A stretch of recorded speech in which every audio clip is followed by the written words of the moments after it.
ಹಾವೇರಿಗೆ ಉಪಮುಖ್ಯಮಂತ್ರಿ ಡಿಕೆ ಶಿವಕುಮಾರ್ ಆಗಮಿಸಿದ ಸಂದರ್ಭ ಸಚಿವ ಸತೀಶ್ ಜಾರಕಿಹೊಳಿ ಅವರ ನಡೆ ರಾಜಕೀಯದ ವಲಯದಲ್ಲಿ ಕುತೂಹಲ ಮೂಡಿಸಿದೆ. ಡಿಕೆ ಶಿವಕುಮಾರ್ ಆಗಮನಕ್ಕೂ ಸುಮಾರು ಅರ್ಧ ಗಂಟೆ ಮೊದಲು ಜಾರಕಿಹೊಳಿ ಅವರು ಪ್ರತ್ಯೇಕ ಹೆಲಿಕಾಪ್ಟರ್ ಮೂಲಕ ಹಾವೇರಿ ಮೆಡಿಕಲ್ ಕಾಲೇಜ್ ಆವರಣದ ಹೆಲಿಪ್ಯಾಡ್ಗೆ ಬಂದಿದ್ರು. ಉಪಮುಖ್ಯಮಂತ್ರಿ ಆಗಮನದ ನಿರೀಕ್ಷೆಯಲ್ಲಿ ಅವರು ಹೆಲಿಪ್ಯಾಡ್ನಲ್ಲಿ ಅರ್ಧ ಗಂಟೆಗೂ ಹೆಚ್ಚು ಕಾಲ ಕಾಯ್ತಿದ್ರು. ನಂತರ ವಿಶೇಷ ಹೆಲಿಕಾಪ್ಟರ್ ಮೂಲಕ ಡಿಕೆ ಶಿವಕುಮಾರ್ ಅವರು ಹಾವೇರಿಗೆ ಆಗಮಿಸಿದ್ರು.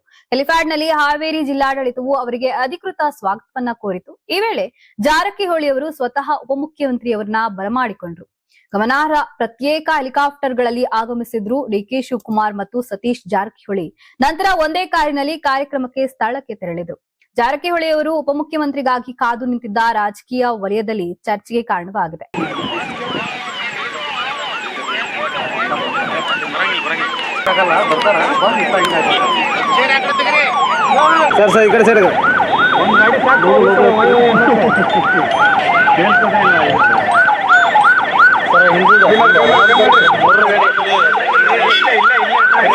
ಯಾರಾಗ್ತಾರೆ ಎಂಎಲ್ಎ ಅಭ್ಯರ್ಥಿ 2028 ಶೀಘ್ರದಲ್ಲೇ. ಪ್ರತಿದಿನ ಒಂದೊಂದು ಕ್ಷೇತ್ರದ ಟಿಕೆಟ್ ಆಕಾಂಕ್ಷಿಗಳ ಸಂಪೂರ್ಣ ಮಾಹಿತಿ ಪೊಲಿಟಿಕಲ್ ಜರ್ನಲಿಸ್ಟ್ ಕೆಎಂ ಶಿವಕುಮಾರ್ ಅವರಿಂದ. ಕರ್ನಾಟಕದ ನಂಬರ್ 1 ಡಿಜಿಟಲ್ ಮೀಡಿಯಾ ನಿಮ್ಮ ನೆಚ್ಚಿನ ಕರ್ನಾಟಕ ಟಿವಿಯಲ್ಲಿ ಮಾತ್ರ.